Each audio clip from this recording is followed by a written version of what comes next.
मित्रों नमस्कार, मैं हूं पंडित कैलाश चंद्र जोशी। यदि आप अपनी जन्म पत्रिका का विश्लेषण प्रिडिक्शन कराना चाहते हैं, कुंडली मिलान कराना चाहते हैं, एक्स्ट्रा मैरिटल अफेयर्स का समाधान चाहते हैं, भवन निर्माण, शिलान्यास, भूमि पूजन का मुहूर्त जानना चाहते हैं, विवाह, जनेऊ, यज्ञोपवीत, मुंडन आदि का मुहूर्त जानना चाहते हैं और हमारे द्वारा ज्योतिष सीखना चाहते हैं तो वीडियो पर चल रहे नंबर पर आप संपर्क कर सकते हैं। पाकुसम शंकासम कास्पेयम महाद्युतिम तमोरिम सर्वपापग्नम प्रणतोस्मि दिवाकरम। मित्रों नमस्कार, मैं हूं पंडित कैलाश चंद्र जोशी और आप देख रहे हैं मेरा यूट्यूब चैनल संस्कृत शेष। मित्रों आज मैं बात करने जा रहा हूं सिंह राशि के जातकों के लिए सूर्य नारायण भगवान का राशि परिवर्तन हो रहा है 15 दिसंबर 2024 को। वो हो जाएंगे धनु राशि में, आपके कारक भाव में, सिंह राशि के कारक भाव में, पंचम भाव में आपके राशि स्वामी होकर के लग्नेश होकर के पंचम भाव में जा रहे हैं, प्रथम त्रिकोण में जा रहे हैं। तो इससे अच्छी स्थिति और कुछ नहीं हो सकती है। और यहाँ पर 15 दिसंबर से 13 जनवरी 2025 तक एक महीने तक उनका गोचर रहने वाला है। राशि परिवर्तन उनका 15 दिसंबर को हो रहा है। तो यह किस प्रकार से आपको लाभ देने वाले हैं उस पर चर्चा करूंगा। मित्रों यह सिंह राशि के जातकों के लिए आपकी राशि जन्म राशि मून शयन चंद्र राशि पर आधारित प्रिडिक्शन है। यदि आप अपनी जन्म पत्रिका का विश्लेषण कराना चाहते हैं तो आप वीडियो पर चल रहे नंबर पर संपर्क कर सकते हैं। मित्रों यदि आपको वीडियो का कंटेंट अच्छा लगे, बातें अच्छी लगे, तर्क समझ में आए, तथ्य समझ में आए तो आप वीडियो को लाइक कीजिए, शेयर कीजिए, चैनल को सब्सक्राइब करके मुझे सहयोग भी प्रदान कीजिए। मित्रों सिंह राशि के लिए धनु राशि में सूर्य नारायण भगवान जा रहे हैं। तो मूल नक्षत्र में जब जाते हैं सूर्य नारायण भगवान तो धनु राशि में जाते हैं। तो मूल नक्षत्र और पूर्वाषाढ़ा नक्षत्र, उत्तराषाढ़ा नक्षत्र, इन तीन नक्षत्रों में उनका भ्रमण होगा। तब वह सिंह राशि क्षमा कीजिएगा धनु राशि का भ्रमण उनका पूर्ण होगा। तो सबसे पहले वह 15 दिसंबर से 29 दिसंबर तक मूल नक्षत्र में रहेंगे। तो आपको अपने मूल से जोड़ेंगे, आपके पुरातन संस्कृति से, संस्कारों से, आपके घर से, परिवार से, माता पिता से जोड़ने का प्रयास सिंह राशि के जातकों के लिए सूर्य नारायण भगवान करने वाले हैं। क्योंकि यह पिता के कारक हैं, आत्मा के कारक हैं और संतुष्टि के कारण हैं, संतान भाव में भी बैठे हुए हैं। तो संतान और माता पिता का बड़ा प्रगाढ़ संबंध यहाँ पर वो दे रहे हैं।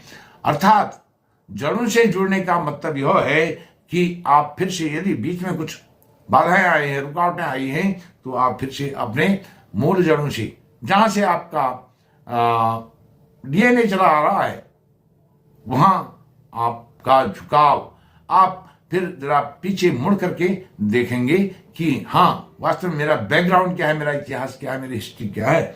वहां जाएंगे 29 दिसंबर तक। और मूल नक्षत्र में जब सूर्य नारायण भगवान जाते हैं तो मूल नक्षत्र किसका है? केतु का।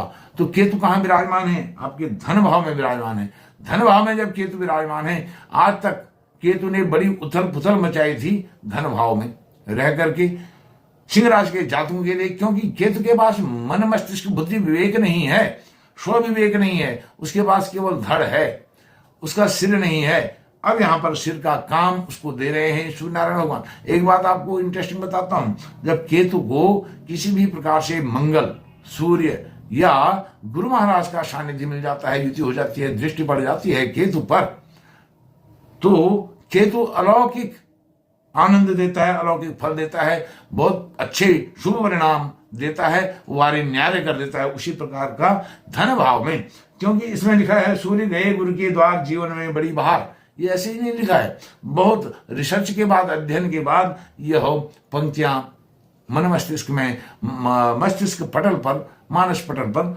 आती हैं। तो धन के मामलों में 29 दिसंबर तक आपके बहुत आप ऊपर पीक पर चढ़ने वाले हैं। 29 दिसंबर के बाद 11 जनवरी तक पूर्वाषाढ़ा नक्षत्र में सूर्य नारायण भगवान का गोचर रहेगा। तो पूर्वाषाढ़ा नक्षत्र किसका है? शुक्र का। शुक्र आपके कुंडली में किन किन भावों के स्वामी हैं? तृतीय भाव और दशम भाव। तृतीय भाव करे साहस, पराक्रम, पुरुषार्थ, परिश्रम का भाव है। तो उसको नियंत्रित करेंगे। अपने लोगों को साथ चलने के लिए, साथ लेकर के चलने की आपको एक रवायत, एक कायदा कानून प्रोटोकॉल आपको उसमें बांध करके रखेंगे नहीं। अपने मन से कुछ नहीं करना है, मंत्रणा करके अपने सगे संबंधी जो भी आपकी मित्र मंडली है उनके साथ विचार विमर्श करके, मंथन करके, चिंतन करके कुछ आगे बढ़ना चाहिए। और यह 2 टेबल का भी आपका स्थान है। अच्छी धार्मिक यात्राएं होंगी 29 दिसंबर से 11 जनवरी के बीच। धार्मिक यात्राएं अच्छी, अच्छा पर्यटन, अच्छा कुछ संदेश इसमें छिपा हुआ हो सकता है। दशम भाव यह शुक्र का भाव है यह भी, और शुक्र का दशम भाव में जब वो गोचर करेंगे शुक्र के नक्षत्र में, तो दशम भाव उनका क्या होता है, दिग्बली भाव होता है सूर्य का। और आपके लिए दशम भाव क्या है, कर्म का भाव है, कार्य क्षेत्र का भाव है, आपकी जॉब का भाव है, आपके कैरियर का भाव है। तो इसमें कैरियर में बड़ी स्मूथनेस से आप अपने कार्यों को कर पाएंगे। जो आपने अतीत में, पास्ट में कोशिश की है आप अपने कैरियर को बनाने की, वह रिजल्ट अब आपको मिलने वाला है 29 दिसंबर से 11 जनवरी तक। 11 जनवरी तक, क्योंकि सूर्य नारायण भगवान क्या है ना, वह जागृति के कारक हैं, प्रकाश के कारक हैं, एक उमंग के कारक हैं, उत्साह के कारक हैं, आत्मा के कारक हैं, पिता के कारक हैं। और यह पिता के घर में भी वह गोचर होता है उस नक्षत्र के गोचर के कारण। तो यह इन मामलों में आपको ऊंचा उठने में सहायता करेंगे सूर्य नारायण भगवान। उसके बाद सूर्य नारायण भगवान अपने ही नक्षत्र में, उत्तराषाढ़ा नक्षत्र में जाएंगे। केवल 2-3 दिन नहीं रहेंगे, 11 जनवरी से 13 जनवरी तक, बाद में भी रहेंगे, लेकिन यह राशि में रहेंगे केवल 13 जनवरी तक। किस राशि में, आपके पंचम भाव में, धनु राशि में, मित्र की राशि में, पंचम भाव में और कारक भाव में। तो इसलिए आपके लिए महत्वपूर्ण हो जाता है जीवन में बड़ी बहार, क्योंकि जब लग्नेश पंचम या नवम भाव में जाता है अपने आप में एक राजयोग निर्मित होता है। राजयोग का मतलब यहाँ पर यह है जो भी कार्य आप करते हैं उनमें सफलता मिलती है। किसी भी प्रकार की 1% 0.0001% भी विफलता आपको नहीं मिलती है, यह आप ध्यान रखिए। तो यह 3 दिन केवल रहेंगे अपने नक्षत्र में रहते हुए धनु राशि में।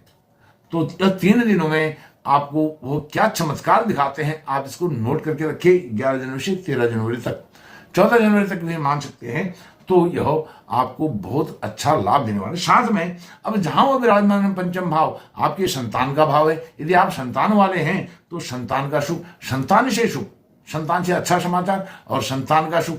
आप यदि विवाहित हैं, संतान सुख नहीं मिला है आज तक, तो संतान का सुख आपको मिलेगा। संतान होगी, घर में शहनाइयां बज सकती हैं, शहनाइयां बजने की तैयारी हो सकती है, अच्छा समाचार मिल सकता है। संतान के लिए विवाह, संतान का विवाह, बातचीत आगे बढ़ सकती है, वो फाइनल हो सकती है, उसमें कोई अच्छा समाचार आपको संतान का मिल सकता है। उच्च शिक्षा से संबंधित आपको अच्छा लाभ मिल सकता है। यहाँ पर आप शेयर मार्केट आदि में यदि आप इन्वेस्टमेंट करते हैं तो वहां पर आपको शेयर मार्केट से अच्छा लाभ मिल सकता है। आप क्रिप्टो करेंसी से लाभ ले सकते हैं, क्रिप्टो करेंसी यदि खेलते हैं। और ऐसा नहीं है कि आपको लाभ मिल रहा है तो रोज रोज आप शेयर मार्केट में पैसा लगाएं, दिन भर खेलते रहें, ऐसा नहीं। लेकिन आपको बहुत अच्छा लाभ क्रिप्टो करेंसी और शेयर मार्केट से मिलने वाला है। अब साथ में आपको बताता हूं, सूर्य नारायण भगवान सप्तम दृष्टि से देख रहे हैं आपके लाभ भाव को, डिजायर भाव को। डिजायर भाव और धन भाव दोनों में सूर्य नारायण भगवान का प्रभाव है। दृष्टि देख रहे हैं, दृष्टि दे रहे हैं, केवल उनकी एक दृष्टि है सप्तम दृष्टि सूर्य नारायण भगवान, तो उसको भी जागृत कर रहे हैं, वहां भी प्रकाशित कर रहे हैं। तो आपके लाभ में कोई कमी होने वाली नहीं है। लेकिन आपको सावधानी रखनी है, क्योंकि आपको 29 मार्च 2025 से ढैया आने वाली है। ढैया आने वाली है, उसकी तैयारी आप अभी से कर लीजिए। ढैया क्या परिणाम आपको देने वाली है उसके विषय में बाद में एक वीडियो आपके लिए जल्द ही लेकर के आऊंगा, जनवरी के प्रथम सप्ताह में। और इस प्रकार से आपको यह सूर्य नारायण भगवान का गोचर बहुत अच्छा फल देने वाला है। सूर्य के गुरु के द्वार जीवन में बड़ी बहार, यह बड़ी बहार को आप संभाल करके रखिए और इसको नियंत्रित करके रखिए। इसको इसमें जो रिजल्ट आपको मिलते हैं उनको नोट करके रखिए, अपने मन मस्तिष्क में उतार करके रखिए, क्योंकि केतु पर जो दृष्टि, केतु पर जो प्रभाव उनका पड़ रहा है और आपके आय भाव में जो प्रभाव पड़ रहा है, आपके तृतीय भाव में प्रभाव पड़ रहा है, आपके दशम भाव में कार्य क्षेत्र में, करियर में जो प्रभाव पड़ रहा है वह देखते ही बनेगा। जो असफलताएं थी वह सफलताओं में बदलने वाली है, आपको सक्सेस तो मिलने ही मिलने वाली है।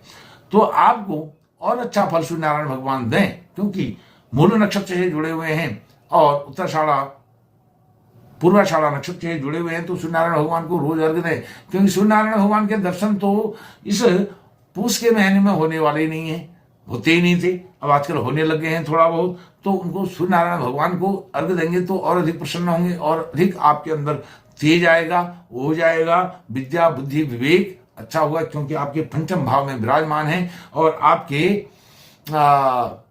व्यक्तित्व कृतित्व को भी वह चमका करके रखेंगे, क्योंकि आपका जो फेस वैल्यू है उसके स्वामी हैं और आप एक इंस्ट्रूमेंट हैं। इंस्ट्रूमेंट के अंदर जो कंपोनेंट है उस वो कंपोनेंट सूर्य नारायण भगवान हैं। उस कंपोनेंट को आप उसमें कुछ न कुछ तेल पानी देते रहिए, वो तेल पानी अर्घ्य के रूप में देंगे तो आपको बड़ा लाभ होगा। बहुत बहुत धन्यवाद, नमस्कार।